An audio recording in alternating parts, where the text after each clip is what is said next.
আমাদের দেশের যে অর্থনীতি, এই দেশের অর্থনীতিতে যারা উচ্চবিত্ত ধনী মানুষ তাদের টাকার অভাব নাই। আসসালামু আলাইকুম রহমতুল্লাহ, আশা করি সবাই ভালো আছেন। আপনারা যারা জানেন, আমাকে চেনেন, তারা জানেন যে আমি সবার সেনা শপিং কমপ্লেক্সে কাপড়ের বিজনেস করি। আজকের একটি অভিজ্ঞতা থেকে কিছু কথা শেয়ার করব। যেমন আজকে আমাদের 2-3 জন কাস্টমার ভিজিট করেছেন।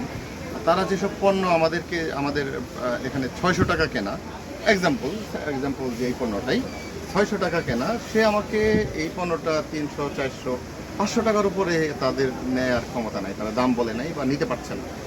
তো আলহামদুলিল্লাহ, আবার ডিওএসএস থেকে একজন আপা আসছেন, তাকে একটা পণ্য আমি 1000 টাকা যখন বলে দিছি, তখন সে 1000 টাকাতে পণ্যটা ক্রয় করেছেন।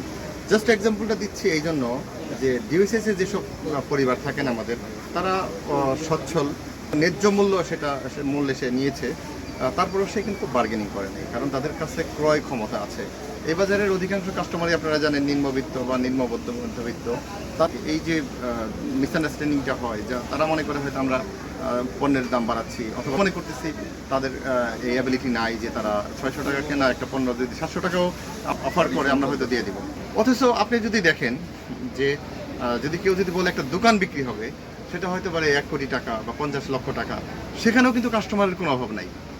অ্যাকচুয়ালি আমার যেটা অবজারভেশন, আমি যেটা মনে করছি, আমাদের দেশের যে অর্থনীতি, এই দেশের অর্থনীতিতে যারা উচ্চবিত্ত ধনী মানুষ তাদের টাকার অভাব নাই, কিন্তু যারা সাধারণ মানুষ তাদের ক্রয় ক্ষমতা দিন দিন এতটাই কমতেছে যে তারা ন্যূনতম প্রফিট দিয়েও, লাভ দিয়েও আমাদের কাছ থেকে পণ্য কিনতে তারা ক্রয় করতে পারতেছে না। আপনারা দেখেন ব্যাংকে দীর্ঘ লাইন, হয়তো মানুষের 1 লাখ, 2 লাখ, 50,000 টাকা থেকে তুলবে, সেই টাকা ব্যাংক দিচ্ছে না। কিন্তু আবার শুনি যে কোটি কোটি টাকা, হাজার কোটি টাকা, লক্ষ কোটি টাকা ব্যাংক থেকে মানুষ নিয়ে নিচ্ছে, যারা রাঘব বোয়াল।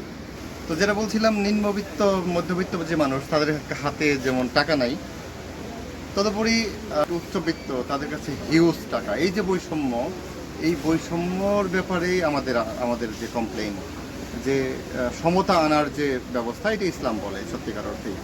তো এই যে সামাজিক যে বৈষম্য, সামাজিক যে বিশৃঙ্খলা, এগুলো একটু সমতা খুবই জরুরি আমাদের দেশের জন্য, আমাদের বর্তমান অবস্থাকে, দেশটাকে স্থিতিশীল করার জন্য। আশা করি সবাই ভালো থাকবেন, পরামর্শ দিবেন এবং কি এই দেশটাকে এগিয়ে নেওয়ার জন্য কাজ করবেন। সবার প্রতি অনেক অনেক শুভকামনা রইল।